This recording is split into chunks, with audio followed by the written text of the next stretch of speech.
What's up, everybody? You ask, I deliver. That's how this works. Back by popular demand with another tier list. You begged and begged and begged, and I cannot deny the will of the people. I can't hold on any longer. And this time, we're talking about Harry Potter. So, let's establish some things before we get into it. I will not be talking about the Fantastic Beasts movies. I made a whole video going in depth on all three of those. But if you want to know how I rank them next to the originals, all three of them are going in D tier. Actually, the first one can go in the bottom of C. It's not that bad. I would say the first one is the best of the three, the second one is the second best, and the last one is the worst, which is actually pretty spot on with how I compare the sequels to the Star Wars movies.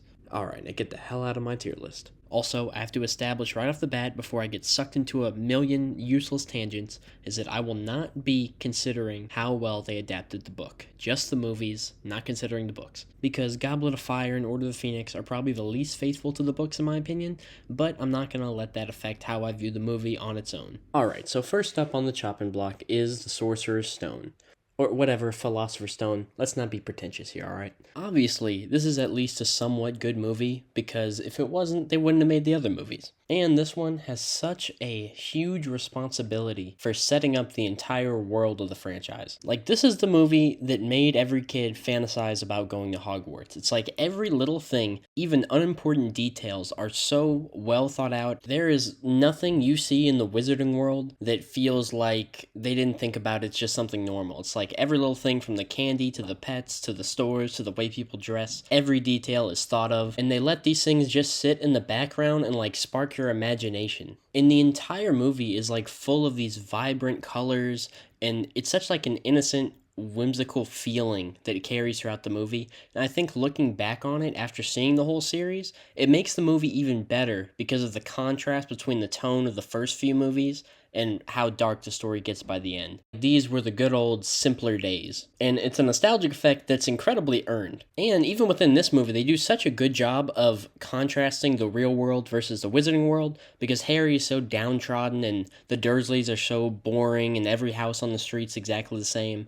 that once he arrives at Hogwarts and it's like this whole new world full of life, you feel that, you feel why he grows to love it and prefers it over his real life. The story is just so wholesome. Not to mention the incredible score for the movie helps with that a lot. And it feels so good to see Harry find a place where he belongs, because this movie is great at driving home the poor little British orphan boy thing and making you feel so bad for this kid. And I think the setup of him already being famous in the wizarding world is so great, because it's not like all his problems are solved, because he's not used to the attention, so he's extremely uncomfortable with everyone admiring him all the time. Also, the supporting cast is awesome. Like, Hagrid is done perfectly. He's so funny. Like, that one scene where he can't spell Voldemort's name is hilarious. It might not be the most analytical way to say it, but, like, the vibe of them just, like, going down on a weekend to have tea with Hagrid is so homey. And the characterization of Dumbledore is top tier. I think the best he is in this movie is during the scene when he's talking to Harry about who he's seeing in the Mirror of Erised. Also, Harry's rivalry with Draco starting here is nice. It's super entertaining anytime they're bitching at each other. This movie, honestly, I really don't think you could ask for a first movie to set up the rest of the franchise any better than this one does. Now, this movie has a lot of silly shit in it, though, I will say. All the Slytherin are just so ugly for no reason. Why did you give them all messed up teeth, and they're the only ones in the movie that look like that? The kids are not the best actors.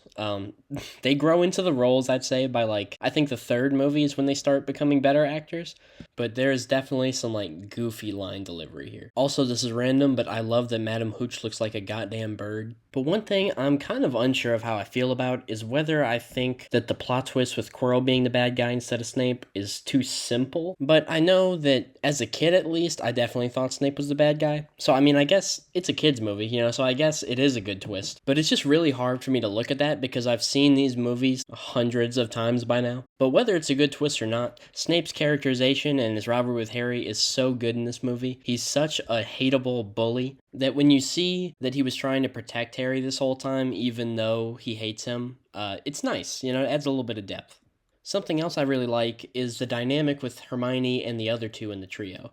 She is so insufferable, and I like that they know she's insufferable, and she like earns her spot in the friend group. And when they save her and she takes the hit for it to the teachers, it just feels so earned. And I like that they learn to love her, and then by the end they're all like, they're the golden trio. But yeah, I'm definitely thinking in A for this movie as a whole. It's pretty damn good. A couple goofy things, but I think it actually makes it more endearing looking back on it. And there's a reason this movie dominated culture for the next decade. So this is going in A.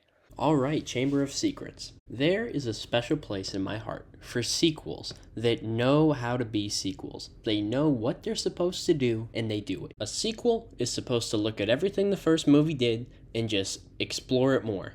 The lore, make it more deep. The characters, give us a different angle on them. Add cool, new, whimsical things. Make the world more interesting. And that is exactly what Chamber of Secrets does. Right from the opening credits, we are getting a better look at how wizards operate when they are not at Hogwarts. We get to see the Malfoy family and how the rich people live. We get to see Hagrid, who is definitely not selling drugs in Nocturne Alley. Hang on. What were you doing down there then? Me? Oh, I was looking for a flesh-eating slug repellent. They're ruining all the school cabbages, see. We get to see Muggle racism and the difference between the purebloods and everybody else. We get to see Ron's family at the Burrow and how a magical household looks. Not to mention the introduction of house elves. The pre-Hogwarts hijinks that happens every movie with the Dursleys is really entertaining in this movie. I like the dinner party, the excuses Vernon makes for Harry making all the noises funny, Dobby being there is hilarious. And I really love Ron and Harry stealing the car to go to Hogwarts because, the decision makes no sense if you look at it logically. But because they're kids, I get it. When they get to Hogwarts and everyone chews them out and they're like, what were you thinking? There's no answer because they haven't thought it through. They easily could have just waited for his parents to come back through and they would have taken him to Hogwarts like it was nothing. Ron getting chewed out with the Howler is also hilarious. And what can I even say about how incredible Gilderoy Lockhart is in this movie? He is the best part of the entire movie for me. He's absolutely hilarious. Every second he's on screen is comedy gold. Plus, I just really identify with his giving spirit because just like me, he also gives all his content away for free. And all you have to do to get it is subscribe to the channel. He had no idea that he would in fact be leaving with my entire collected works free of charge.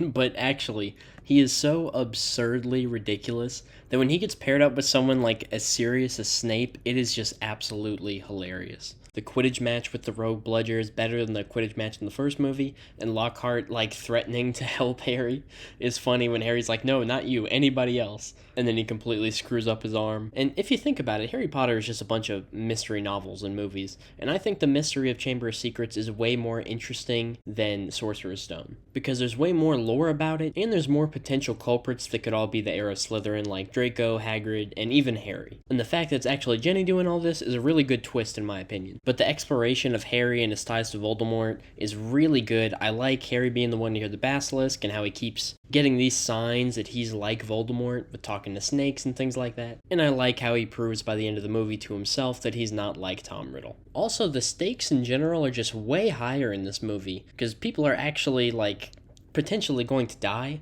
Hermione getting attacked, it's a member of the Golden Trio. She's out. I like that. It ups the stakes, and I like, because Hermione is a smart one, Ron and Harry have to figure it out for themselves. And speaking of Ron, this is the best showing for that character in this whole franchise, I think. He is so entertaining. Rupert Grint was acting his ass off in this movie. He is killing the sidekick role. I like the exploration of Hagrid as a character and understanding why he is the gamekeeper of Hogwarts and why he's not allowed to do magic. And I like getting to see more about Voldemort's past too. Lucius Malfoy is also just perfect casting. And I like the twist of him being the one that slips Ginny the book. But really, the mystery of this movie is so good because they give you just enough crumbs that you should be able to figure it out by the end, but it's not so obvious it's spoon-fed to you. But Chamber of Secrets is actually kind of scary, man. They get pretty dark, with the spiders in the forest. The basilisk scene haunted me for years as a kid. I was traumatized. And I like that it seems like the plot of this movie was made accounting for the fact they would talk about Horcruxes later, you know? So, like, the resolution of the conflict in this book is actually, it's pretty good on its own, but it's improved the more you go into the series, which I like. Because learning about Horcruxes helps explain it even better than this movie does of why all this stuff could happen and why it makes sense in the world. I think Harry is also super sympathetic in this movie because everybody hates him the entire time. And when Fawkes bursts into flames when Harry's in Dumbledore's office and he's alone, Harry's just like, oh my god, please don't let me get pinned for this too. He just cannot catch a break. He is at every murder scene. Everything that could point to him being the villain is there. And I feel like because of that, he's more justified in this movie of having main character syndrome, you know, because he's always prodding into things that are none of his business. But it kind of is his business this time because he's like the most likely culprit. But yeah, Harry just becomes a certified badass in this movie. Killing the snake, like he's a badass and he knows it. When he's in Dumbledore's office with Lucius Malfoy, he is straight up aura farming. Let us hope that Mr. Potter will always be around to save the day. Don't worry. I will be. But yeah, this is an insanely good sequel all around. It's better at every single thing it tries to do, in my opinion. It's definitely an S tier. It's one of the best Harry Potter movies, in my opinion. Okay, guys, all aboard the Hogwarts Express. Next stop, Azkaban. So by the third movie, you can definitely feel that the tone is starting to get a little darker, but there's still no like big deaths, and Harry is starting to get a little attitude on him, and I'm here for it. He has no tolerance left for the Dursley shit. And actually, all the kids have grown up a lot in between movies. Even the pre-Hogwarts Dursley bit is played a lot more serious this time around. Like, obviously blowing Marge up is still funny, but even the way the house is shot, like the lighting in this whole movie is way darker, it's much more grim, and I just feel like the depiction of like a broken home at the start of the movie is more grounded here. And I love getting a break from Voldemort as the villain because it's just kind of ridiculous if he just comes back every single year. And Sirius Black is used so well in this movie. And when we talk about what a good sequel is, Sirius Black is the reason this movie is phenomenal as a sequel. He just fits into the whole story and everything this movie's trying to do like a perfect puzzle piece. Because he has ties to Harry, he has ties to Lupin and a rivalry with Snape.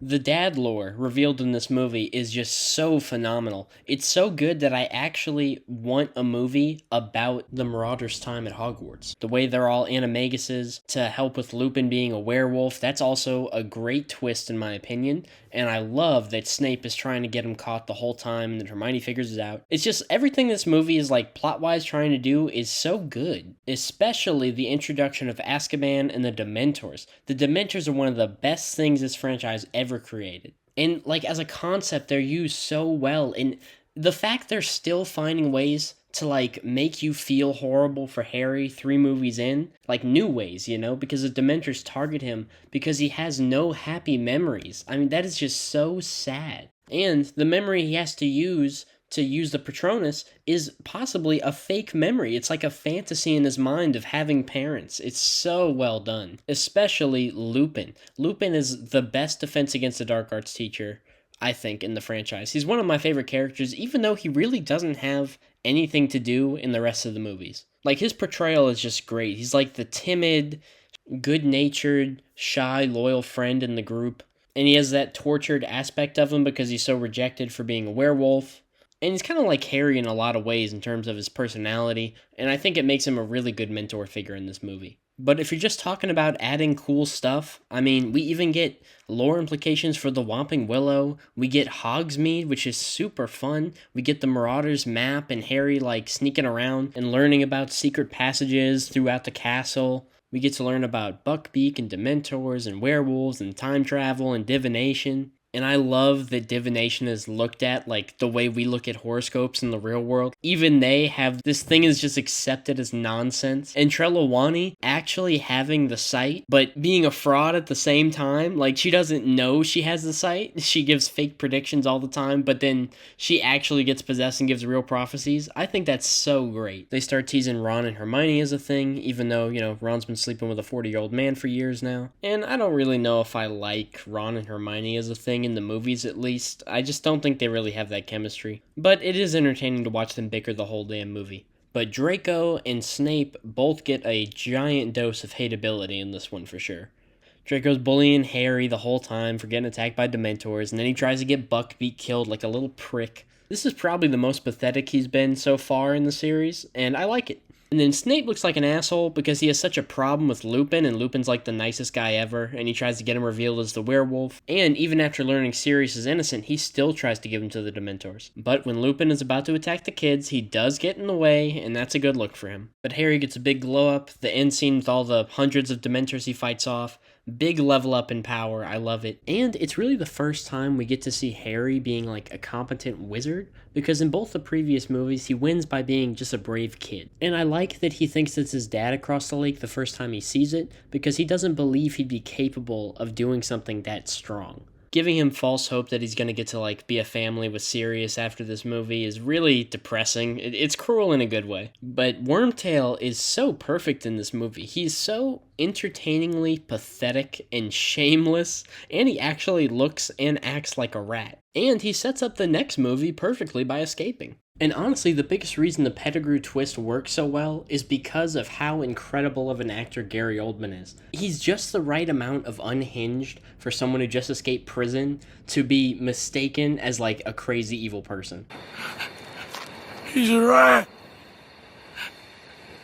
You know it, and I know it.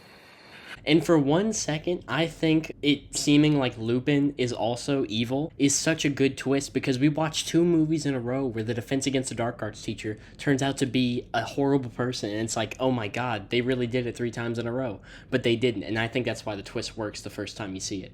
Plus, we don't really know how we're supposed to feel about vampires, so the reveal that he's a vampire could indicate he's evil to us on a first look. And I don't know if it's just me, but I actually prefer the new Dumbledore in this movie. I think he has the right balance of like compassion and humor, and the potential to actually be like an intimidating presence. Now, there are a couple things I don't like in this movie.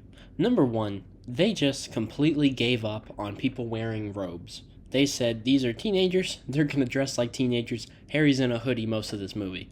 I don't like that. Second, the whole Time Turner thing. No, with time, mother. I will mess with time. I will mess with time. And listen, I like the Time Turner aspect of this movie. I think it's fun and interesting, but it breaks the world. It does. It doesn't make any sense that this is a thing. I understand that you could say the Department of Mysteries is just like really strict, and it's like a little cult inside the ministry where they don't actually ever pull this stuff out unless they absolutely need to. Like, that's the only way you could explain to me why they wouldn't use a Time Turner in the war against Voldemort. But how are they going to be that strict for something like that, and then give it to a teenage student so she can take some more classes? There is just no way this is a thing.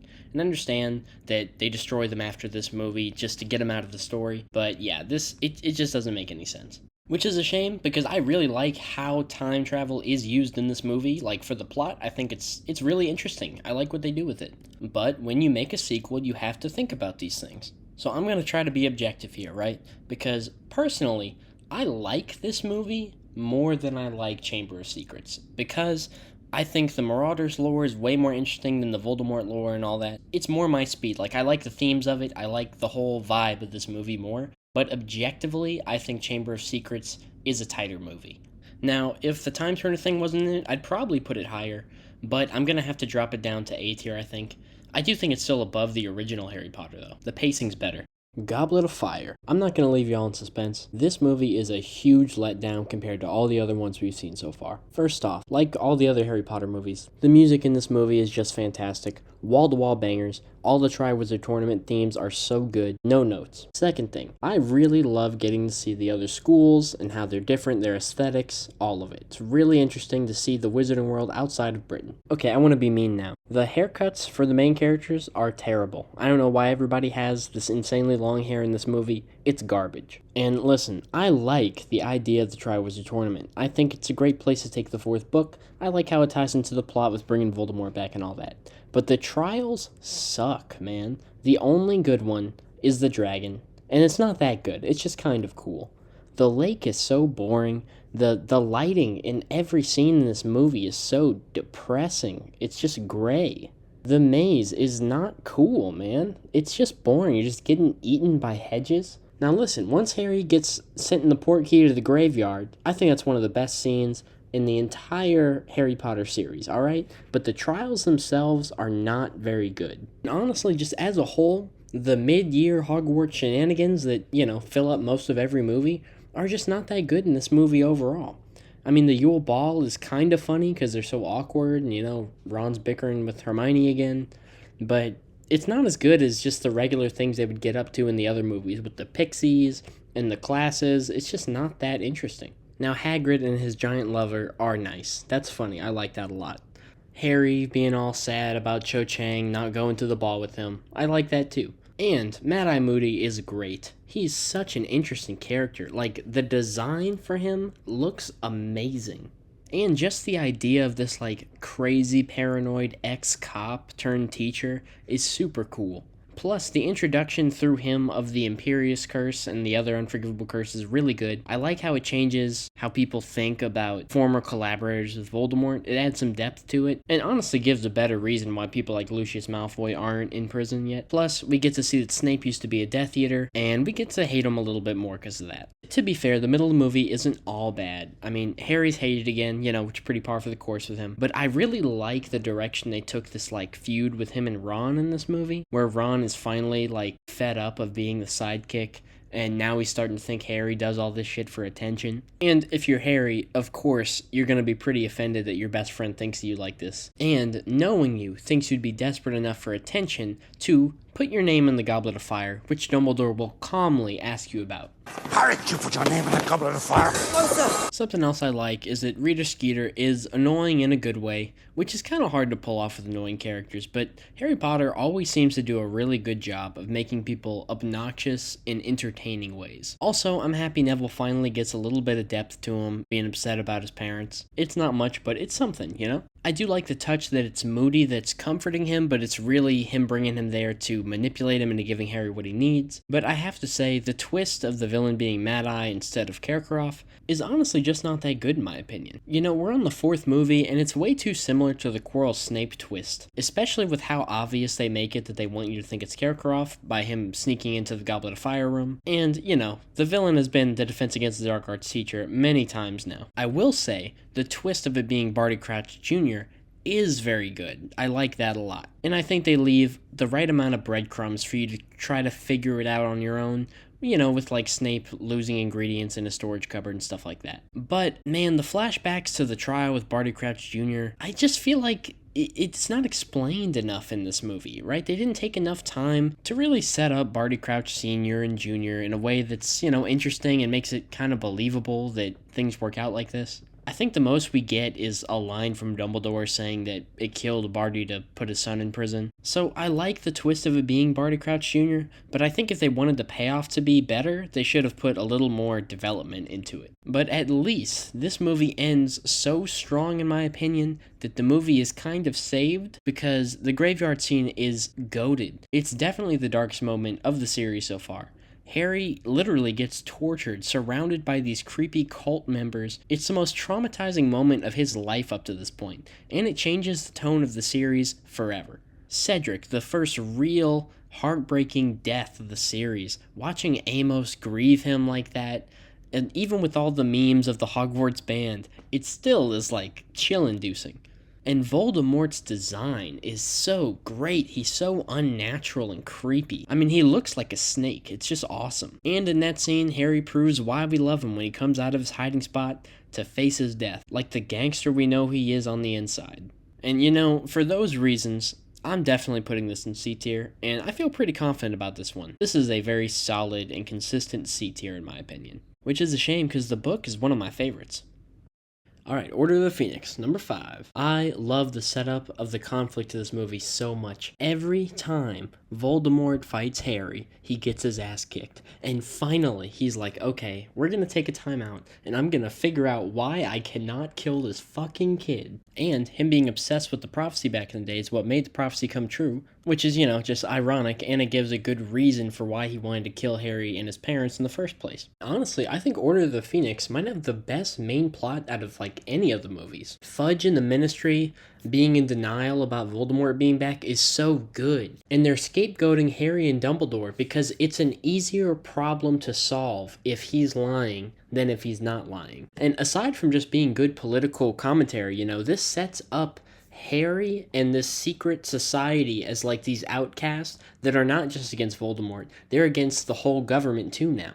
I think this period of time where Voldemort's back, the good guys know Voldemort's back, but they have no idea what he's doing because he has to keep it secret while he still can, is just such an interesting period of time in the storyline. It's so much more interesting than if Voldemort came back and then he just started doing Voldemort things again, you know? Because you have to sit this movie with Harry and wonder what he's doing. And speaking of Harry, oh my god, they did it again. He is the most sympathetic he's ever been in this movie. He's public enemy number one due to the fact that he got horribly traumatized and told the truth. And his poor reputation in this movie is built off the poor reputation he had in the last movie, which was also unfair. And more than that, the government sent an agent to come keep an eye on him and ruin his life more than Snape already does. He just wants to learn and they won't let him. So then when he tries to train his fellow students and let everyone better themselves, he gets punished for that too.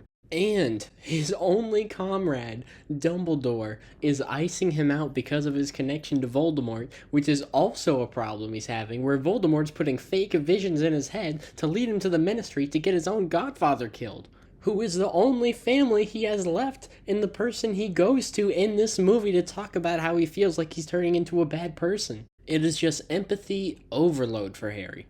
But what's great is that the world's against him again, but this time Ron is right by his side. He's the first person to take up for him when people start talking shit, which is a huge contrast from the last movie and shows great growth. Especially considering that Harry is kind of cracking under the pressure and taking it out on his friends. But what I really love about this movie is the balance and the tone, because it's such a serious, gut-wrenching movie, but they find levity in it with Dumbledore's army and the training montages. It's just fun and lighthearted. And finally, the first time they meet up about forming the DA. The movies acknowledge what a complete badass Harry is, but they can't have Harry say it because he would seem conceited, so they have everybody else go around him and talk about how incredible he is, and I just like that. And don't get me started on Umbridge. Umbridge is such a great villain. She's so good, most people hate her more than Voldemort. And she's just an example that you don't have to have some super multi-layered, compassionate person to be a villain who's just misunderstood. You can just have someone who's pretty one-note and so hateable that it doesn't bother us. She's just a Karen on this insane power trip, and it feels so good to see her get humbled. And she's not the only incredible villain introduced in this movie, because this movie has Bellatrix Lestrange, and what could I say about Bellatrix that hasn't already been said and is appropriate for YouTube? She's so unhinged, she actually acts a lot like Sirius acted before you knew he was a good guy in Prisoner of Azkaban. Her line delivery is just incredible. And she is basically to Voldemort what Harley Quinn was to the Joker. And the way she goads Harry into losing his cool after she kills Sirius Black is great, and then she hops in the fireplace and gets the hell out of there. You can't imagine how inconvenient travel was before I invented flu powder. And Sirius is honestly great in this movie too. I really love how like the relationship between him and Harry is muddy to where it's not really a parent-child relationship. It's more like a dysfunctional brother, fun uncle, father-son relationship all mixed into one. And man, it really hurts to lose him because it feels like Harry just became an orphan again. And speaking of Harry's very dead parents, we get to learn why Snape hates him so much. And it's because his dad was kind of a dick. And there's really not much else to it presented in this movie. You need to know something. Your dad was an asshole. You know, it's nice to know that. That's cool. Now, what's not cool is the entire Hagrid-Grawp storyline. I really don't like it at all. It's just so dull. It doesn't go anywhere. I mean, I know that they lead Umbridge to Grawp, but it's just such a boring, dull part of the movie when the other plots are great. I mean, this is a movie where you have Umbridge firing teachers, you have Harry teaching people defense against the dark arts, you got Voldemort and the Order fighting over the prophecy, and now we're gonna cut to a giant just sitting in the woods I just don't really find it interesting. Now, I like some other small things like Neville's growth, in his training. That's really cool to see. I like the introduction of Luna. She's funny as hell. Not to mention, this is Dumbledore's best showing in the series so far, I think. He is just so untouchable. We finally see why people revere him so much. We get to see the power unleashed. He has a reason to use it. And he's just too cool for school, literally. And when he takes the fall for Dumbledore's army, they go to arrest him and he just dips. Who the fuck are you to put me on trial? I've never even met you. So why don't you back the shit off, all right? And stop with the Inquisition. But the fight between him and Voldemort is probably overall the best action scene in the entire series. It's the coolest wizard fighting ever gets because they're so creative with the spells they decide to use. With the water and the dragon. It's very, very cool. And it really sets up the next movie by showing that Voldemort cannot touch them while Dumbledore's there. He is losing the fight the entire time. The only reason he doesn't get completely bodied is because Dumbledore is trying to protect Harry at the same time. Alright, so big final fight, good job, I like it. But the Department of Mystery section of this movie is still very rushed. And I think there's maybe half the scenes in the movie there should be to build it up and help you understand what you're actually watching.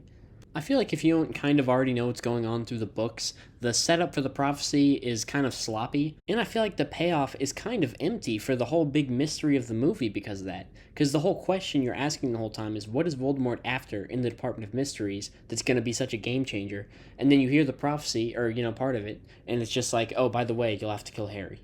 It's like, so what was all that about then? Plus, I think we know because Harry's the main character, obviously, he's gonna kill Voldemort, right? So it's like the revelation that either he's gonna kill Voldemort or Voldemort's gonna kill him is not really groundbreaking news to us.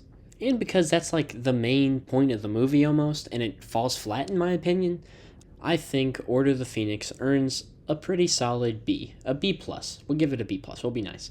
Yeah, it's pretty good. Not as good as some of the other movies, but it's not bad at all. Half-Blood Prince. This movie is in such a weird spot in my opinion, because it's like the series has been getting more and more serious, and this movie it's at the same time darker than the previous movies, but it's also more lighthearted for most of the runtime. It feels like the last time the main characters are allowed to be kids and just have fun at school. And I would say the biggest thing that helps contribute to that is Harry's name being redeemed at the end of number 5. And a lot of this movie is about teenage love triangles and romance, and honestly, it's just straight up silly, and that's enjoyable. And I would say, in my opinion, this is by far the funniest Harry Potter, and the biggest reason for that is Horace Slughorn. I love him so much. I can't even decide if I like him or Lockhart more as like an addition to the cast. And I think he's one of the best Slytherin characters written in the entire series. Like, he feels like what a Slytherin should be with like nuance and depth to him.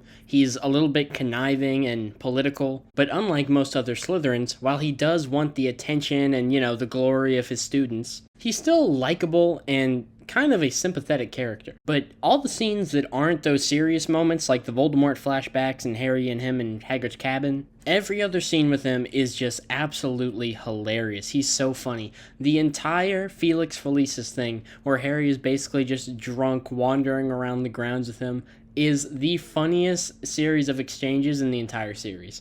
But speaking of Slytherins, this is also Draco Malfoy's best movie, by far. He gets so much character work done for once. He's usually so one-note, a spoiled little brat, but he's pretty much the main character of this movie while Harry's just having a good old time, honestly.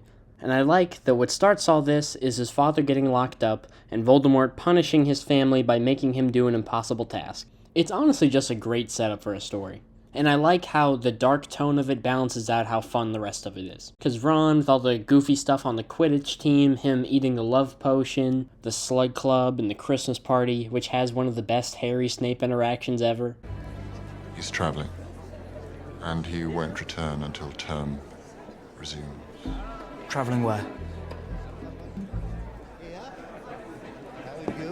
And what I really love is that Harry is so obsessed with Draco and Snape, like he always is, and everybody is like, Harry, you have been wrong like 5 times in a row. It's not them, let it go. But this time he's right. He happens to be right about it this one time, and I like that. The Horcruxes are probably the best explanation they could have had for Voldemort and why he keeps coming back. It feels so justified, and it feels like this existing was accounted for in the previous movies, and it sets up the overarching goal of the Harry Potter franchise, which is kill all the Horcrux to kill Voldemort. And of course, I like the little detail, in hindsight, when you can see the moment Dumbledore realizes Harry himself is a Horcrux too. Which is another fantastic twist that also improves all the things Harry can do and all the connections he has to Voldemort mentally and speaking to snakes and all that. It's a really good explanation. Now, Severus Snape.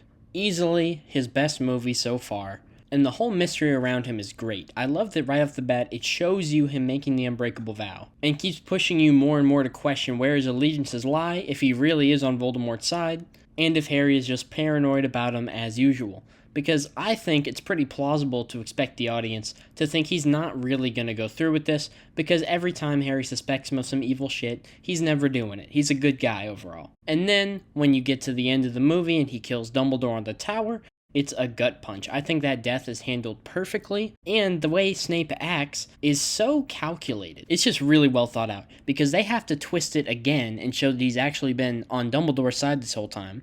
You can see the regret on his face when he kills Dumbledore. You can see how he tells the other Death Eaters not to hurt Harry, and he says it's because he belongs to the Dark Lord. And looking back, it all makes even more sense. It's just a great twist in this movie and in the last movie. He's handled so well here, I love it. Now let's talk about all the things that really drag this movie down. And the biggest one is Harry and Ginny not having any chemistry whatsoever. It is so awkward every time they're on screen together. It makes no sense they would be together, and it's about as cringy as some of Anakin and Padme's lines in Attack of the Clones. And that's a pretty big shame, because this is the appropriate time to introduce Harry having a love interest. It's the last normal year we'll ever get at Hogwarts, and it fits the story.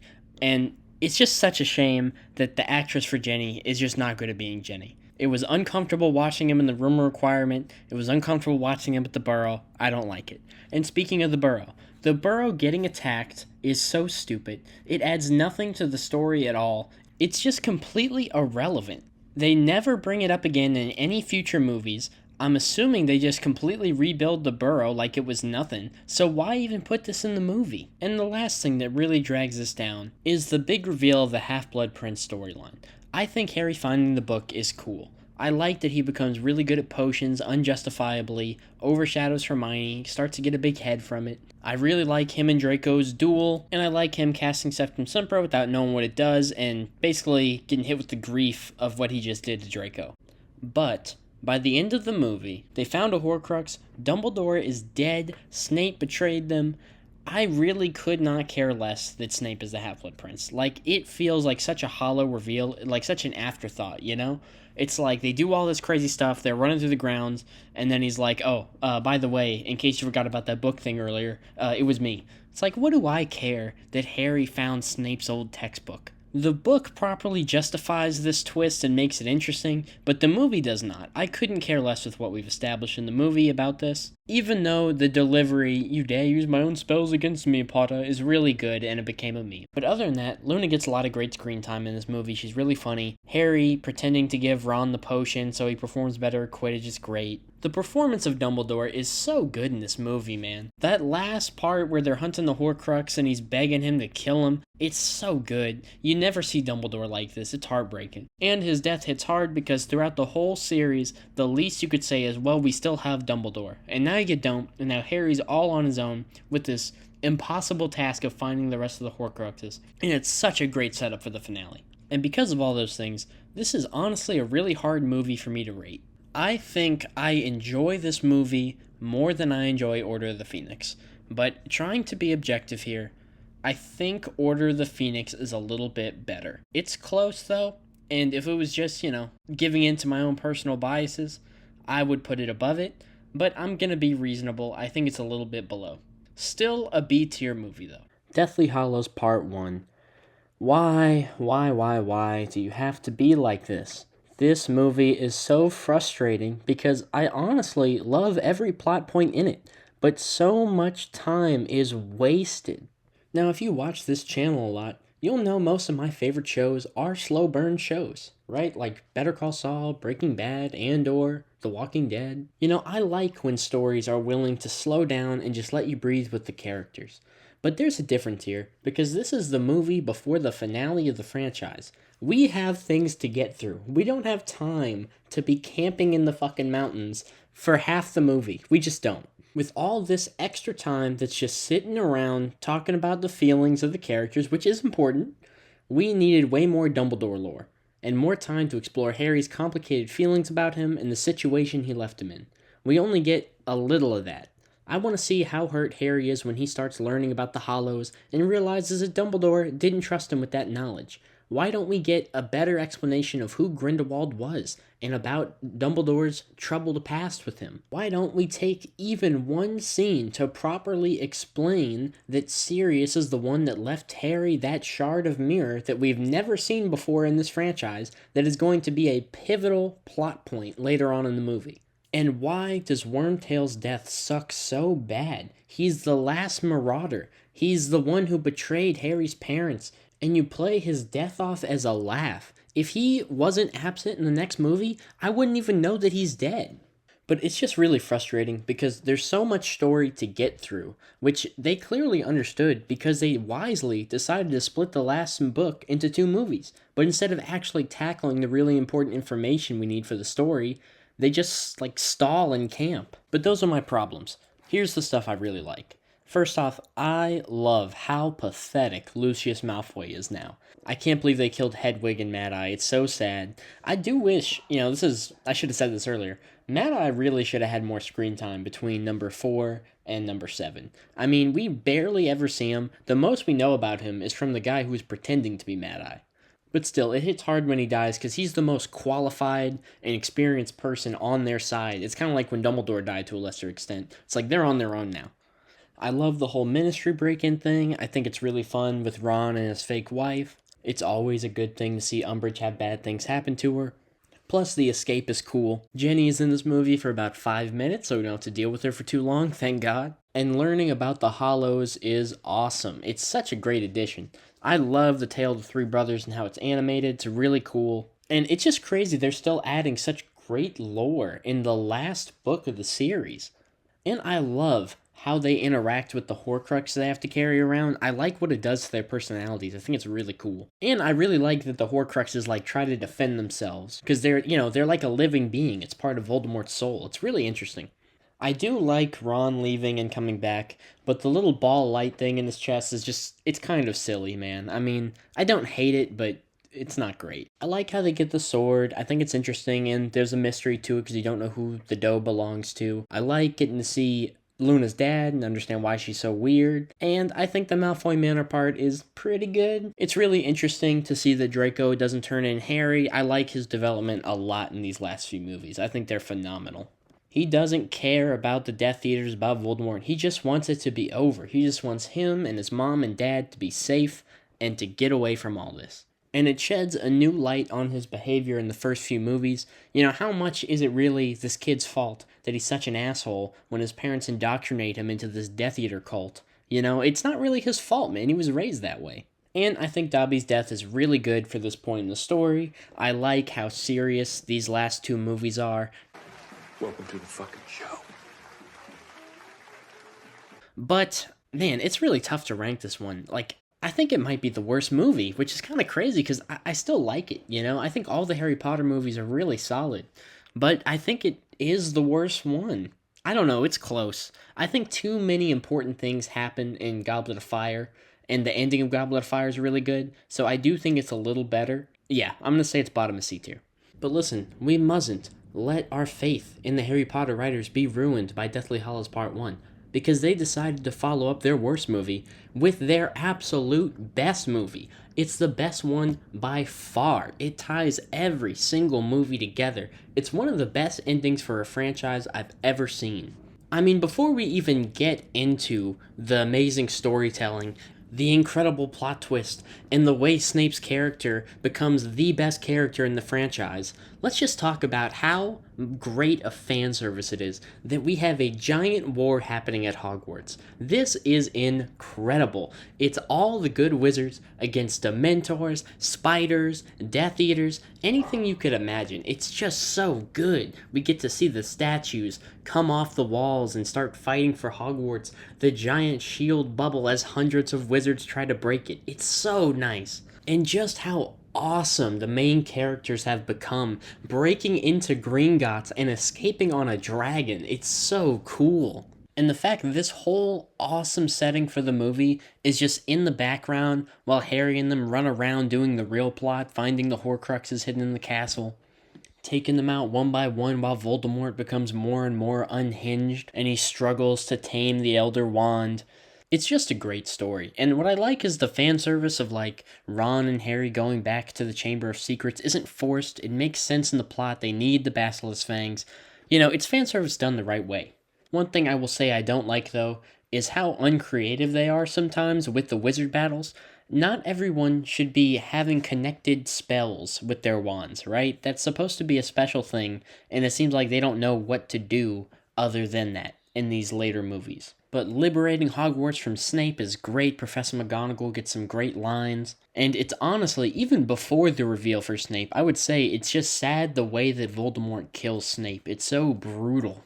But of course, what we're really here to talk about is the plot twist with Severus Snape, the flashback and the pensieve, which ties the entire series together, makes Snape an incredible character, is probably the saddest scene in any Harry Potter movie, and has the reveal of Harry being a Horcrux, which is so brilliant and explains everything about his connection with Voldemort. The Parseltongue, the hearing each other's thoughts, and the reveal that Dumbledore knew all this and didn't tell Harry makes Dumbledore an infinitely more interesting character who is not just, he's not Yoda. He has a lot of darkness in him, and I like that. Harry realizing he has the Resurrection Stone and getting to speak to his parents and Sirius and Lupin all again.